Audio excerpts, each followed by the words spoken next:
Bonjour à tous, on va continuer notre programme de combat boxing pied-point, donc sur la ceinture blanche jusqu'à la ceinture jaune. Aujourd'hui et maintenant, on va voir le clinch, un bras, deux bras, à travailler seul, même si ça, ce sera quelque chose qu'on retravaillera dès que les cours auront repris, et le coup de genou direct. Pour ça, je vous invite à avoir un ami, un coussin, un traversin, idéalement un peu long, vous puissiez le mettre comme ceci. Je vous déconseille de le faire avec n'importe qui, sauf si c'est quelqu'un qui est pratiquant, parce que vous pouvez très rapidement blesser votre partenaire si vous ne faites pas attention. Le principe du clinch à deux mains, c'est simple, c'est le principe de ce que moi j'appelle le papillon. Je prends ma première main, je mets ma deuxième main, et à partir d'ici, je vais venir les serrer. Vous voyez, je suis les deux mains, alors droite, gauche, peu importe. Il faut vraiment utiliser ce principe-là. Ce qu'il va falloir éviter, dans la mesure du possible et le plus souvent, ça va être de venir clincher avec les doigts comme ça. Imaginez, vous êtes en train de clincher, vous êtes amené au sol, vos doigts vont se rapprocher les uns des autres et vous aurez soit un doigt brisé, soit simplement une douleur atroce et ce qui va vous faire lâcher, voire même, on peut même faire des clés de doigts en partant d'ici. Donc c'est interdit. C'est interdit, on conseille de ne pas le faire. Donc ici, le principe du papillon, je viens ici coller mes deux mains. Ce qui va être important dans le clinch, une fois que j'ai mis mes mains, donc bien évidemment derrière la nuque, ça va être de verrouiller mes poignets. Je verrouille mes poignets et je ramène. Je vais verrouiller aussi mes bras. C'est-à-dire que je vais les serrer. Regardez, je viens poser mes mains, serrer mes coudes.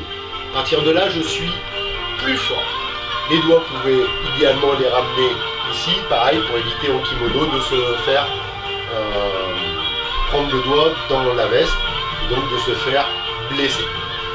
Ce qu'on vous montre là du clinch est utilisé bien évidemment au grappling et au jiu-jitsu brésilien. C'est une façon de tenir. Ok, je prends mon coussin, mon partenaire de travail, et je vais venir ici, le coller, mettre ma poignée, et je vais venir ici, le bloquer. Alors vous allez le bloquer contre vous, d'accord, mais c'est pour bien sentir ce principe ici. Vous pouvez le monter un peu, coller votre tête et venir ici, le bloquer. Il faut vraiment que vous compreniez ce principe-là. Je suis ici, je peux enlever ma main, passer ici, venir serrer. Rappelle le principe, les deux mains, l'une sur l'autre, je rentre mes pouces, je colle ici, et je viendrai coller ma tête, on verra de part et d'autre. D'où l'intérêt de travailler ici avec un coussin, c'est de prendre l'habitude de venir coller sa tête. D'accord, on verra qu'on pourra aussi travailler en l'éloignant. Je suis ici, là je colle, je viens ramener, je peux changer. Je ramène, je change. Vous avez vu, mes pieds sont toujours en position de garde. Je suis ici, je change de côté, je suis moins à l'aise. Et on peut coupler ça avec une séance que l'on a vue précédemment. Je prends mon coussin, je viens ici faire mon clinch, d'accord, je viens serrer, je change ma tête de côté, et hop, je fais mes pivots. Ça vous rappelle quelque chose? Je reviens ici, hop, je peux changer de place. Et je change ma tête, je viens toujours faire mon clinch très fort là sur mon coussin. Je peux décaler mon pied, hop, et je viens bouger. Le clinch, ça va permettre surtout de travailler le coup de jeu. On est en 3 distances. La distance où on est en sécurité, il est loin, il ne peut pas me toucher sans avancer.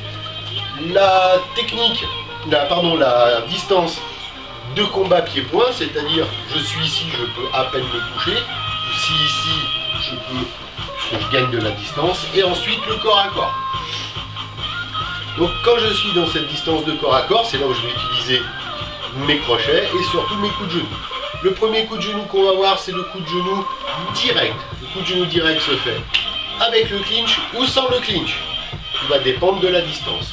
Le coup de genou direct, en général, il va être amené sur un enchaînement de pieds-points où on a cassé la distance parce qu'on s'est retrouvé un peu, on est trop loin pour venir faire le clinch et on va ici venir envoyer. Ça vous rappelle pas quelque chose ça du coup de pied?